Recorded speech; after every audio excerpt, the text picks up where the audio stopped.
Students, तो हमने last topic जो है परमाणु द्रव्यमान इकाई को डिस्कस किया था। अंग्रेजी में इसको एटॉमिक मास यूनिट कहते हैं। एटॉमिक का ए, मास का एम, यूनिट का you, AMU। Atomic mass unit या परमाणु द्रव्यमान इकाई या AMU, इन तीनों का मतलब एक ही होता है। इस इकाई का उपयोग हम लोग परमाणु का भार दिखाने में करते हैं, अणु का भार दर्शाने में हम लोग इसका उपयोग करते हैं। ठीक है। एक AMU का मान जो होता है 1.6 10 की घात -27 किलोग्राम होता है। किलोग्राम को ग्राम में बदलेंगे तो -24 हो जाएगा। 1000 का गुणा हो जाएगा, -27 घात का कितना हो जाएगा, -24 घात। ये हमने पढ़ लिया था। ठीक है। अब मैं आपको एक छोटा सा क्वेश्चन देता हूं। प्रश्न ये है कि कार्बन के एक परमाणु का भार ग्राम में बताइए। चलो किलोग्राम में बता दो। मतलब कार्बन का एक परमाणु है, परमाणु कितना बड़ा होता है, बहुत छोटा होता है, हमें खुली आंखों से दिखता नहीं है। ठीक है। तो उस कार्बन का अगर परमाणु है तो उसके एक परमाणु का भार आप बताइए कितना ग्राम होगा या कितने किलोग्राम होगा। तो हमें पता है 6C12 ये कार्बन का संकेत होता है। कार्बन का परमाणु भार 12 AMU होता है। कार्बन के एक परमाणु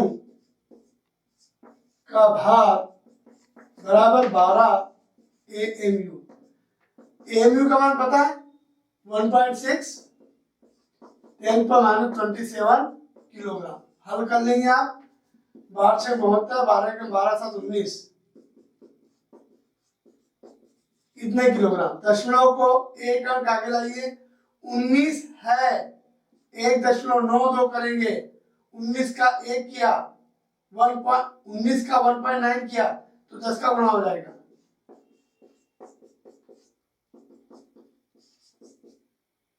1.92 10⁻26 किलोग्राम। ठीक है। और ग्राम में बदलेंगे तो 1000 का गुणा कर देंगे। 1.92 10 के -23 ग्राम। ठीक है। ये आपका क्या हो गया आंसर। तो कार्बन के एक परमाणु का भार अगर आपको ग्राम में निकालना है तो इतना आ जाएगा, और किलोग्राम में निकालना तो इतना आ जाएगा। ये आपका परमाणु है। आप किसी भी तत्व के परमाणु का भार निकाल सकते हैं। जैसे मान लो मैं आपको एक नया क्वेश्चन दे दूं कि आप जल के एक अणु, जल के एक अणु का भार आप बताइए कितना होगा, ग्राम में बता दो। चलो, जल का एक अणु है पानी। जल मतलब क्या होता है, पानी। पानी के एक अणु का भार कितना ग्राम होगा। तो आपको पता है पानी का सूत्र जो है H2 होता है। इसका अणुभार कितना आया था, 18 AMU निकाला था। H2O का निकालना है, एक हाइड्रोजन का एक होता है, दो हाइड्रोजन तो कितना हो जाएगा, 1 दूना 2। ऑक्सीजन का भार कितना होता है 16। कैसे पता करोगे, 8 ऑक्सीजन 16 से, तो 2 एकम 2 और 16 एकम 16, 16 और 2 18 AMU। ये जल का अणुभार होता है। जल के एक अणु का भार, जल के एक अणु का भार, जल के एक अणु का भार 18 AMU होता है। AMU को ग्राम में बदल दो, 1.6 10 की -24 ग्राम। ठीक है। 18 × 108, हासिल का 10, 18 18 10 10 की -24 ग्राम। दशमलव को एक अंक आगे लेके आएंगे, ये 28 है, इसको 2.8 लिखा तो एक 10 बाहर निकल जाएगा। 28 को हम कैसे लिख सकते हैं, 28 को हम लोग कैसे लिखते हैं, 2.8 × 10, 10 का गुणा करेंगे 28 बन जाएगा। ठीक है ना। तो एक 10 निकल जाएगा, ठीक है, तो कितना हो जाएगा अपना 24 ऋण की 24 घात है, एक घात हो आएगी, ऋण की 23 घात हो जाएगी, 2.8 10 की पावर माइनस 23 ग्राम। ये आपका उत्तर किसका आ गया आपका, एक जल के एक अणु का भार। ठीक है, जैसे मान लो इसी में एक क्वेश्चन दिया था आपको कि आप जो है ग्लूकोज के एक अणु का भार निकालो, ग्लूकोज के एक अणु का भार ग्राम में बताओ, एक क्वेश्चन नया देता हूं। ठीक है, तो इस टाइप का कोई सा भी क्वेश्चन आए तो आप लोग आसानी से कर सकते हो। क्वेश्चन देता हूं आपको, ग्लूकोज के एक अणु का भार,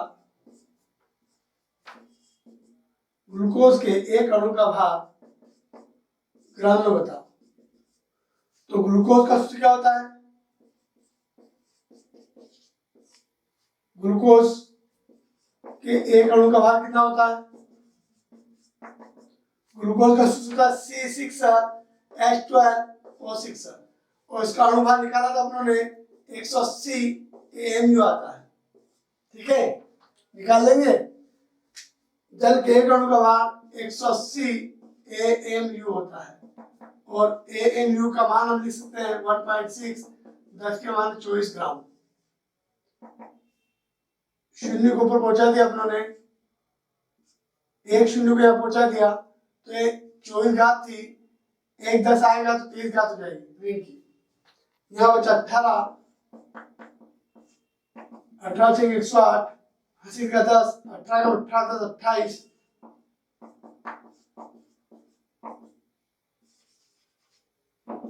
28 को 2.8 करेंगे, एक 10 निकलेगा, 10 का गुणा इसमें होगा तो 22 घात हो जाएगी। ठीक, तो इस टाइप के क्वेश्चन आपको मिल सकते हैं एग्जाम के अंदर, है ना। मैंने आपको कार्बन का, एक कार्बन के परमाणु का भार निकाल दिया और एक जल के अणु का भार निकाल दिया और एक अपनों ने ग्लूकोज कर लिया। इस टाइप से कोई सा क्वेश्चन आप लोग उसको कर सकते हो। ठीक है, तो इसी के अंदर क्या होता है कि जब कैलकुलेशन की बात आती है तो बच्चे अक्सर क्या करते हैं, क्वेश्चन को छोड़ देते हैं। ठीक है, मैं आपको एक क्वेश्चन देता हूं जहां हो सकता है आप थोड़ा कंफ्यूज हो जाए।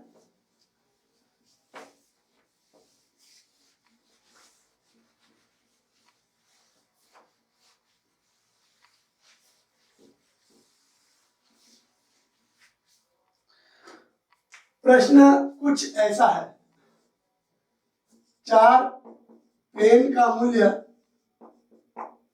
20 रुपए है।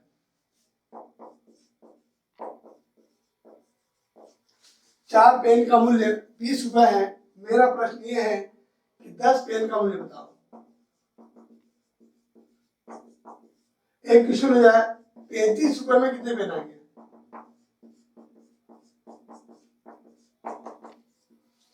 दो क्वेश्चन मैंने दिया आपको। अब इन दो प्रश्नों को अगर आप हल करना चाहेंगे तो आपको एक कंफ्यूजन होगा, बोला ये ऐसे कैसे यार, कुछ भी इन्होंने उथल पुथल करके जो क्वेश्चन दे दिया, है ना। 4 पेन का मूल्य कितना है, 20 रुपए, ये दे रखा आपको। ठीक है, आपको क्या बोला, 10 पेन का मूल्य बताओ, या आपको एक क्वेश्चन क्या दे दिया, 35 रुपए में कितने पेन आएंगे। अगर आपने ये दो प्रश्न समझ लिए तो आपके जो आंकिक प्रश्न हैं उनको आसान हो जाएंगे, ऐसा कह सकते हैं। देखिए थोड़ा सा करते हैं। यहाँ क्या पूछा है, मूल्य पूछा है। यहाँ पेन भी दिया है और मूल्य भी दिया है, रुपए भी दिए हैं, दो चीज दिए, दो चीज दे रखी है ना। अब यहाँ पे क्या है, मूल्य पूछा है, तो ध्यान रखिए जो चीज पूछी जाती है उसको हम लोग राइट हैंड साइड में लिखेंगे। मूल्य पूछा है ना, तो मूल्य को हम राइट हैंड साइड में लिखेंगे। कैसे, 4 पेन का मूल्य 20 रुपए, 4 पेन का मूल्य 20 रुपए, एक पेन का कितना होगा 20/4, इसलिए कितने 10 पेन का चाहिए,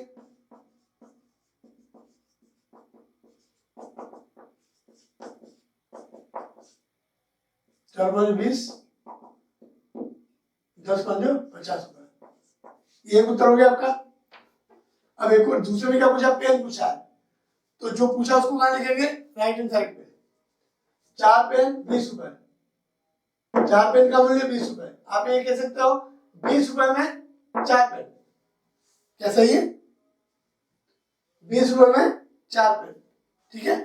तो यहाँ पर हम जब दूसरा प्रश्न करेंगे तो यहाँ पेन निकालना है, पेन को तो लिखो 20 रुपए में पेन कितना आता है 4, 1 रुपए में कितना आएगा 4/20, इसलिए 35 रुपए में कितना आएंगे 4/20 गुणा 35, 535, 520, 7 पेन। तो क्या समझ में आया आपको, आपके समझ में आया कि जिसको निकालना उसको क्या लिखेंगे, राइट हैंड साइड पर, जिसको निकालना उसको क्या लिखेंगे, राइट हैंड साइड पर। जैसे मेरा एक प्रश्न हो जाए, आपको बच्चों को बहुत दिक्कत आती है इसे प्रश्न करने में। प्रश्न यह है, क्वेश्चन है, एक इलेक्ट्रॉन का भार AMU में बताइए। चलिए मैंने क्वेश्चन दे दिया आपको, एक इलेक्ट्रॉन का भार AMU बताइए, ठीक है। तो डियर स्टूडेंट्स, आपको एक इलेक्ट्रॉन का भार AMU बताना है, ठीक है। अभी क्वेश्चन आधा तो आपको समझ में नहीं आ रहा होगा, बोला एक इलेक्ट्रॉन का भार कितना होता है पहले बताओ, फिर बोला AMU कितना होता है वो बताओ, फिर उसको जो दोनों को मिला के आंसर बताओ, तो वो डिफिकल्ट लग रहा है ना। चलिए इसको करके देखते हैं अपन लोग। एक इलेक्ट्रॉन का भार होता है वो 9.1 10⁻³ किलोग्राम होता है। 9.1 10⁻³ किलोग्राम एक इलेक्ट्रॉन का भार होता है। हमें कहाँ में चाहिए, अभी AMU नहीं आया है, हमें आंसर कहाँ में चाहिए, AMU, एटॉमिक मास यूनिट में चाहिए, ठीक है। तो यहाँ पर हमें पता है एक AMU 1.6 10⁻27 किलोग्राम होता है, ठीक। आपको एक AMU पता है, इतने किलोग्राम पता है, ये सवाल इस जैसा हो गया। निकालना क्या है, AMU भार निकालना है, किसका, एक इलेक्ट्रॉन का भार।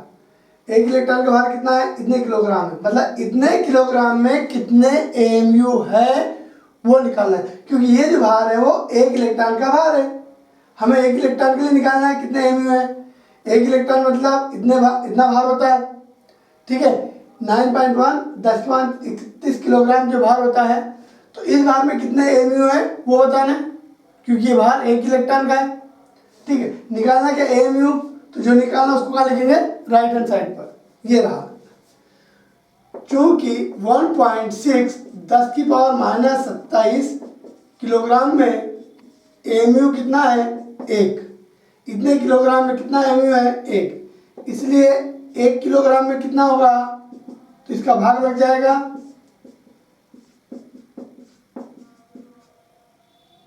ठीक है। इतने AMU होगा, इसलिए कितने किलोग्राम, ये वाला इतने किलोग्राम में 9.1 10⁻31 किलोग्राम में कितना AMU होगा, तो ये AMU बराबर कितने होगा अपने 1.6, इसका क्या हो जाएगा, गुणा हो जाएगा। 1.6 का 9.1 में भाग दीजिए, 16×80, 16×80 बचे 11, 16×96, 10⁻31 है, यहाँ पावर का है -27 है, ऋण की घात ऊपर जाएगी धन की हो जाएगी, 31 में 27 चले जाएंगे, कितने बचेंगे 4, 10⁻4 बचेगा, इतना AMU हो जाएंगे, कितने AMU इतने हो जाएंगे। इतने किलोग्राम में एक AMU था, 1 किलोग्राम इतने AMU है, इसलिए इतने किलोग्राम में इतने AMU है, -4 है तो 5.6 नीचे 4 जो लग जाएगी AMU, चाहो तो 0 दशमलव लगा दो, 0.000056 AMU, तो ये आपका आंसर हुआ। क्वेश्चन कैसा लग रहा था, कठिन, ठीक है। अब मैं आपको एक क्वेश्चन और देता हूँ, उसको देख करके आपको ऐसा लगेगा अरे सर तो बहुत कठिन प्रश्न करवाते हैं, है ना, इतने कठिन प्रश्न तो हमसे होंगे ही नहीं। अरे भाई कठिन है तो तो उन्हें सरल करने का तरीका भी होता है। ठीक है, जैसे मैं क्वेश्चन दे दूं आपको कि 100 ग्राम जल है, एक गिलास के अंदर 100 ग्राम जल भरा हुआ है। ठीक है, उसमें जल के कितने अणु होंगे, जल के कितने अणु होंगे। 100 ग्राम जल में अणुओं की संख्या निकाल के बताओ। अब पानी का गिलास भरा हुआ है, पानी को ढोल दो आप, उसको फैला दो आप फर्श पे, तो क्या होगा, पानी फैल जाएगा। अब बोला कि वो गिलास जो था पानी का, उसको फर्श पे फैला दिया अपनों ने। अब बोला जल कणों गिन के बताओ। अरे पानी फैला हुआ, मुझे कैसे पता करूंगा मैं? तो केमिस्ट्री में हम लोग पता कर सकते हैं। देखिए करते हैं अपन लोग। हमने जल के एक अणु को बाहर निकाला था, कितना ग्राम आया था?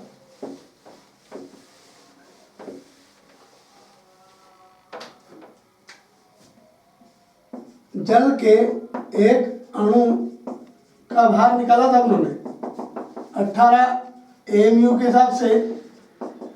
AMU का भार लिखा था उन्होंने 18 से 108, 28, 2.8।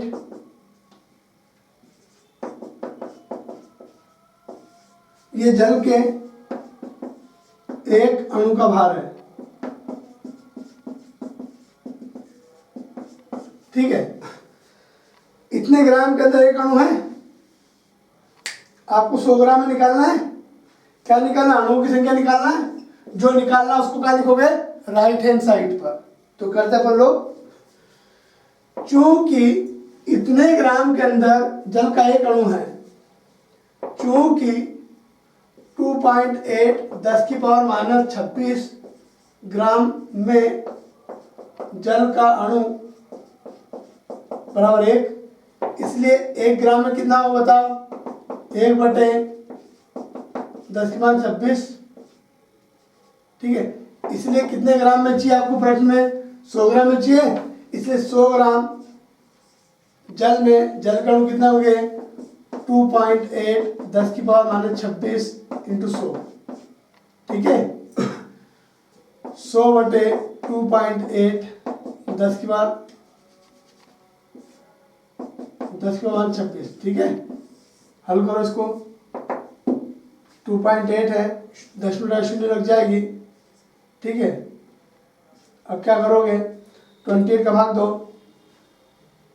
28 तिया 84 बचे 16, 28 5 140 बचे 20, 28 7 196। ठीक है, ऋण की घात ऊपर जाएगी, क्या की जाएगी? धन की हो जाएगी। दशमलव को यहाँ लेके आएंगे 3.5, एक घात बढ़ जाएगी। जल के इतने अणु होंगे। ठीक है, देखिए आपको क्या दिया था? 100 ग्राम जल दिया था, उसमें आपको क्या निकालना? जल के अणु निकालने थे। ठीक है, ये आपको एक विस्तृत विधि कह सकते हैं, लेकिन इसका हम लोग शॉर्टकट तरीका भी निकाल लेंगे। ठीक है, आप फटाफट निकाल लोगे चाहे कोई सा पदार्थ हो, लेकिन एक बार विस्तृत पता हो कि भूलज गए तो निकाल सकते हैं, पता होना चाहिए। 100 ग्राम जल, मैंने जल के एक अणु का भार निकाला। जल के एक अणु का भार इतने ग्राम है, मतलब इतने ग्राम के अंदर एक अणु है। इतने ग्राम के अंदर कितना है? एक अणु है। हमें क्या करना है? अणु संख्या निकालना है। अणु जिसको निकालना है उसको कहाँ लिखेंगे? राइट हैंड साइड पर।